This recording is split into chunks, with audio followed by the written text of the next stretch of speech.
I love me a good Twinkie. You know, there's a lot of different fish foods on the market, and if your fish aren't super picky, well, you'll probably eat a lot of them. And man, I can chow these down like you wouldn't believe. Let me wash that down 1 sec. But just because your fish will eat the food doesn't mean it's best for them.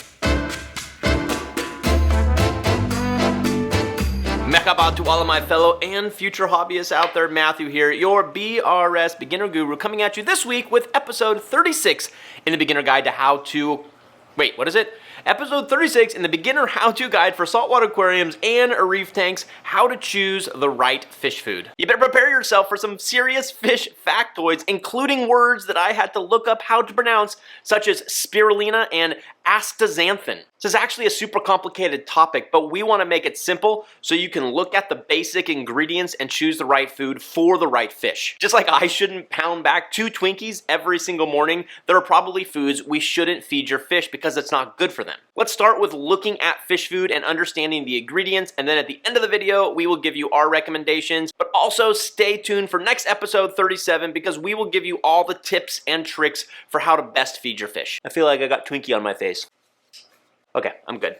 Let's go. The types of fish food. I think I counted them up. There's 1, 2, 3, 4, 5, 6. Frozen food, flake food, pellet food, live food, seaweed, and freeze-dried food. Frozen food comes in all sorts of different packs, from blister packs with cubes to flat packs. You can also get packs that come with whole products like whole clams or whole mussels. Flake food comes in different types. The good thing about flake food is you can grind it up into really small pieces, and you can pick up flake food that's meant for carnivores, herbivores, or both. Pellet food is made for carnivores and herbivores as well, and you can get it as small as 75 micrometers. I honestly have no idea how small a micrometer is, but it's gotta be tiny, all the way to well over 2 millimeters in diameter. Then we're talking about live food, and live food is anything that is alive that is fed to predators out there. We're talking about things on the small side like copepods, amphipods, and brine shrimp, to up to some small fish that are meant for larger predators. Then we have seaweed. It usually comes in smaller strips or whole sheets, and these are fantastic for your herbivores, especially tangs. And then you have freeze-dried foods, a whole bunch of different kinds out there. These store for a very long time. You can rehydrate them with water, or you can rehydrate them with fatty acids, vitamins, and minerals as well. The types of fish you have in your aquarium will determine the types of fish food you will need. I need you to get rid of one thing from your mind right now. There is no one fish food for all fish.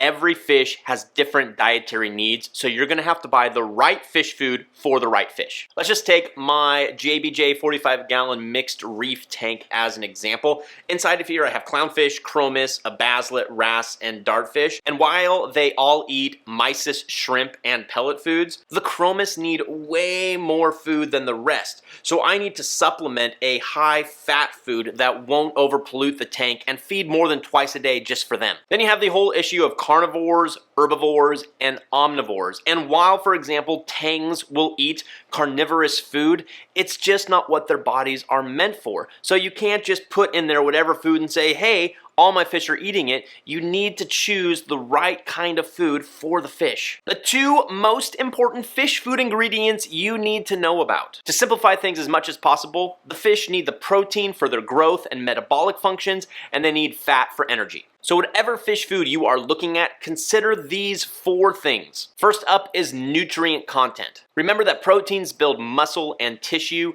and fat provides energy. In dry foods, you want a benchmark level of somewhere around 50% protein and somewhere in the low teens for fat content. Frozen foods are way different since they're majority water. You want some protein content somewhere around 12% and fat content around 2%. The second thing to consider when purchasing fish food is the similarity to the fish's natural diet. Frozen food that closely matches a fish's original diet is just going to be more palatable to them. So for example, if a fish is used to eating mysis shrimp and you feed a sort of pellet food that has mysis shrimp in it, that's probably going to work fine, but it would be even more ideal to feed actual pieces of mysis shrimp because the texture and the taste will more similarly represent what they get in their natural home. The third consideration for fish food is coloration. Green and red nutritive pigments really help provide vivid coloration for your fish. For example, astaxanthin is really great for those red and orange colors, while spirulina is great to help produce those vibrant green and blue colors. And the fourth thing to consider when buying your fish food is nutrient density. For example, pellet food is 5 to 10 times more dense by weight than frozen food, which means you have a 5 to 10 times greater chance of overfeeding your fish. Now we move on to understanding ingredients. We've already mentioned the importance of protein and fat when considering fish food, but what about all of those other ingredients that you'll commonly find listed? First up is ash, and this is really just ground up shells, bones, and scales. It's really high in calcium and phosphorus,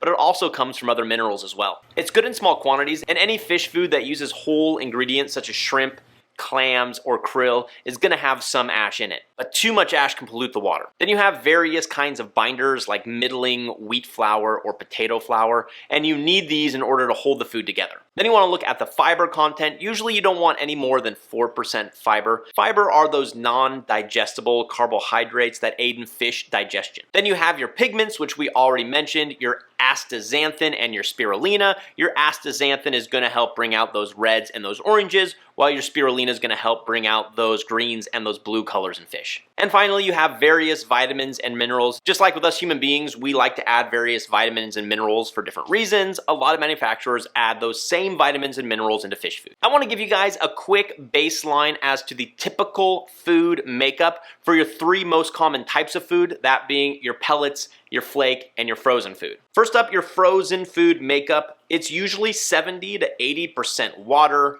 a low fat rate of around 1 to 2%, with protein that ranges from 5 to 15%. Moving on to pellet foods, they usually contain a lot less water of around 10%, fat content's going to be 8 to 12% fat, and protein 40 to 60%, so way more nutrient dense than frozen foods. And lastly, we have flake foods. These usually contain around 6 to 10% water, high protein levels of around 40 to 55%, with an average somewhere around 50%, and high fat ranges as well from 7 to 17%, with an average of around 12%. Moving on to the pros and cons, let's start out with the pros of frozen food. Those who feed frozen food are way less likely to overfeed than those who feed pellet food. Fish tend to like frozen food better. Frozen food stays in suspension longer, it doesn't float and go into the overflow as often, and it's less nutrient dense, which means you have less chance of overfeeding and polluting your tank. The cons of frozen food, it's less nutrient dense, it's more of a hassle to prepare, and it will not absorb additives such as selcon, amino acids, and vitamins nearly as well when compared to pellets and freeze-dried options. Moving on to pellet food, let's start with the pros. Pellet food is super easy to use. It's incredibly nutrient dense, especially high in protein and fat, and it's good for auto feeders when you're on vacation. The cons, well, you're going to be 5 to 10 times more likely to overfeed and cause high nitrates and phosphates in your tank. There will be more waste and more will likely end up in your overflow, and they often have more fillers, which can lead to unwanted nutrient spikes. And lastly, the pros and cons of flake food.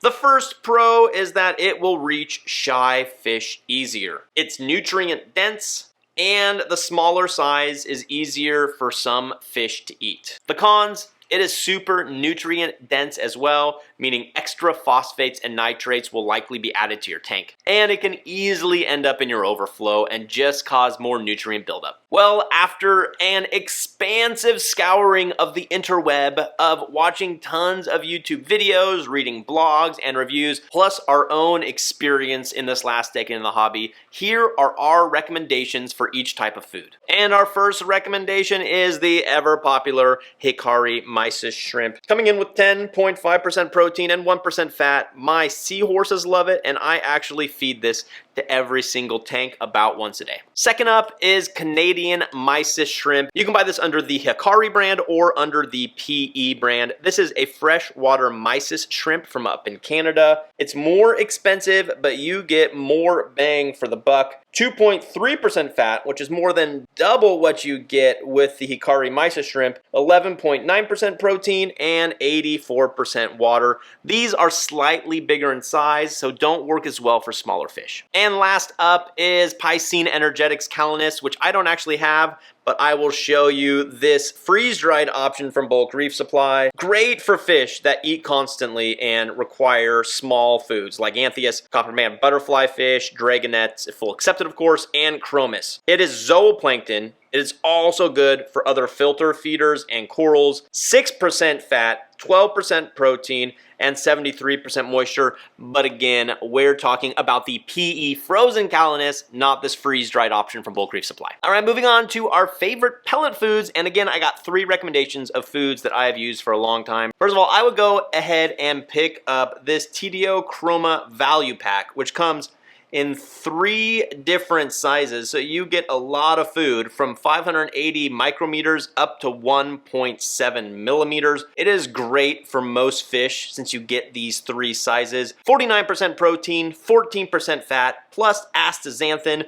for red-orange coloration, meaning this is perfect for clownfish. Pellet recommendation number 2, PE pellets. These use the exact same Canadian mysis shrimp as in the frozen food, and it comes in 3 different sizes, 1, 2, and 3 millimeters. Go with the 1 and 2 millimeters for most fish. 42% protein, 8% fat, plus several vitamins and fatty acids added. My fish also love this one. And the third pellet recommendation, well, this one is for your herbivores. We're talking about the Hikari Seaweed Extreme. There's really nothing out there like this. 67% seaweed, so perfect for your tangs if you need to feed them on the go and don't want to deal with nori. Need I say more? It's basically nori in a pellet form, which is fantastic. 33% protein, 5% fat. Any of your herbivores or omnivores will love it. Before you rush out and buy your pellets though, you should probably consider what size pellets you should buy. For most small to medium fish, you definitely want to stay under 2 millimeters in size. For really small fish, you're looking 1 millimeter or under because their mouths can be so small. The problem with feeding larger pellets is some of the smaller fish might be so hungry